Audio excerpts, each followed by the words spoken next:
So let me ask Yeah. you some questions, some personal questions, Scott, if you don't mind me asking. Okay. All right. Lay it on me. Lay it on Let's you. see. You're a young Mm. lad now. You're still young. You're 23, right? Yes. You're 23. And see, and you've been making content. You have a successful YouTube channel, over 1 million subscribers, right? Hmm. I imagine you do this for a living. Currently, yes.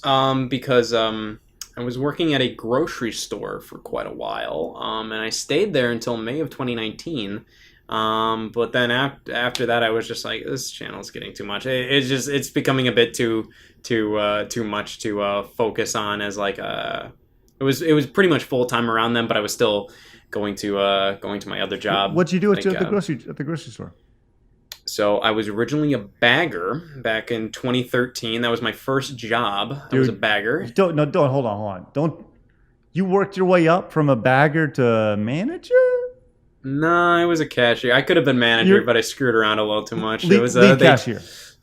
Lead cashier. Yeah, There you one of the go. bigger. I was one of the bigger boy cashiers. Okay, technically, they also gave me a job where I could change the price tags in the system and stuff like that, which was like, well, there it is. And nobody else can do that. That's That was a fun one. That's trust. Yeah, but yeah, it was yeah, I was a bagger for like 2 years or so, and then they promoted me to cashier, which I don't really know is much of a promotion because it's like for some reason, like, they always looked at cashiers like, oh wow, that's a promotion, but it's just you do actively less than the baggers. The baggers kind of like run that whole store. Like, they stock shelves, they help customers, and they bag groceries and stuff, and they do a lot more. They technically speaking, that you should trust them more, but the cashiers handle the money, I guess. But all right. yeah, I did that, and I also like worked on like a price tag supervisor, but that was pretty much cashier in that until May of 2019. Okay.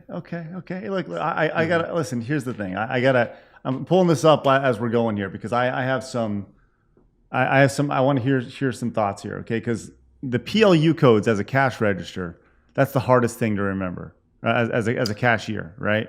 Mm-hmm. And I'm sure that you remember some right off the bat. So I'm going to throw some out real quick, and you see if you can tell me Yeah. what the PLU codes are. Okay, Right? this is gonna be tough. I do remember. There are a couple Okay. that I remember that are kind of like ingrained into your mind. You might want to get a tattoo of some of these codes if you've ever been a cashier. I'm just going to guess probably banana. Yeah, 4011. There you go. That's an easy one. There you go. That's There an you easy go. one. How about just like a nice apple? So Honeycrisp is going to be like 3283.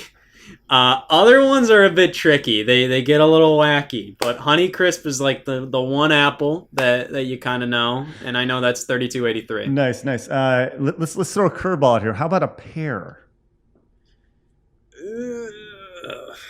These are tough. This is a tough one here. That might be. I'm not. Oh God.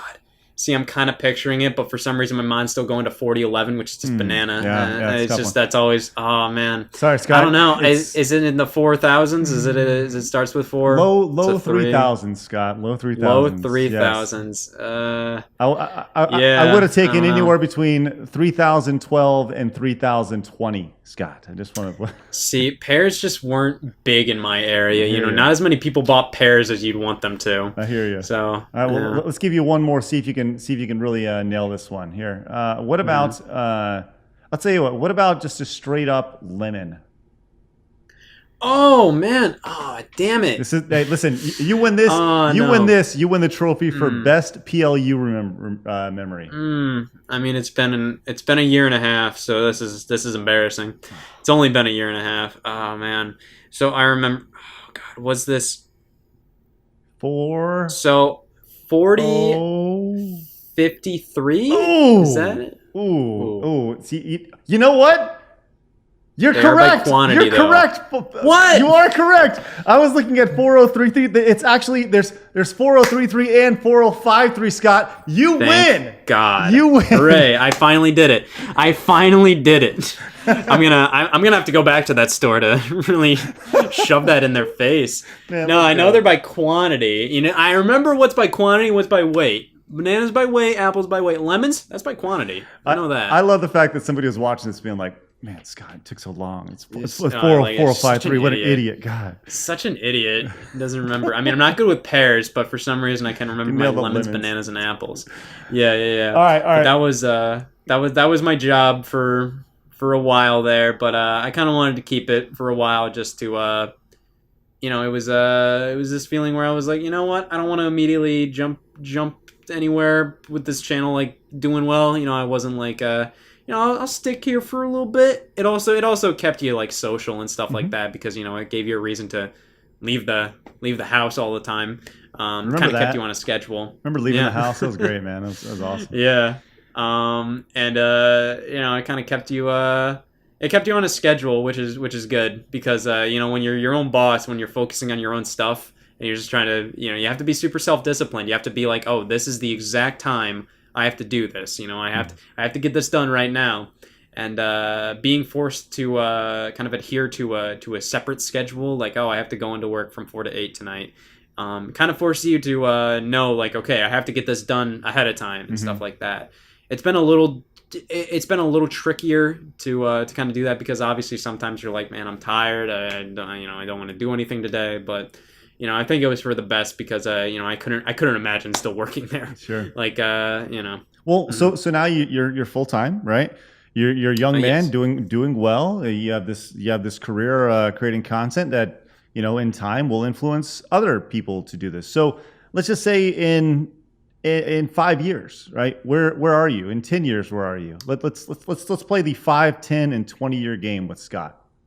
All right. Well, So the fun thing is working at a grocery store like that, which it was an independent grocery store. It was a local independent grocery store. You have a lot of people that were there for 50 plus years. You have this, like old people that have been working there forever. And my concept is like, okay, I'm not planning to do this my entire life. I don't know. Who the hell knows what the YouTube landscape is going to be like in 2072? Sure. Like I don't know. But if I would have to do this all my life, it's something where I'm like, well, that's a pretty good deal. That's something where I'm like, I'm doing this thing that I always wanted to do, and entertaining millions really is like something that not many people can say they can do, and that's like this insane feeling that I'm like, I would love to do stuff similar to this for the rest of my life. I don't really see any slowdown with the YouTube channel, but eventually, like I think like next bucket list item of mine is to start working on like my own, a show that would be actually like, like something that you would see on like Netflix, like a TV show pretty much. That's kind of like my next bucket list item. And it's been something I wanted to do for like over a decade now. And it would be like a scripted comedy similar to stuff like Arrested Development and Community and The Office, Parks and Rec, Brooklyn Nine-Nine, stuff like that. And I really want to do that, but it's also like, I'm having a lot of fun doing what I'm doing right now.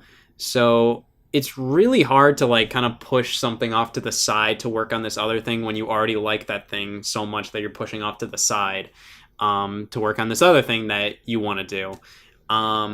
Because, I don't know, because like you see a lot of people try to like jump from YouTube to other avenues like that.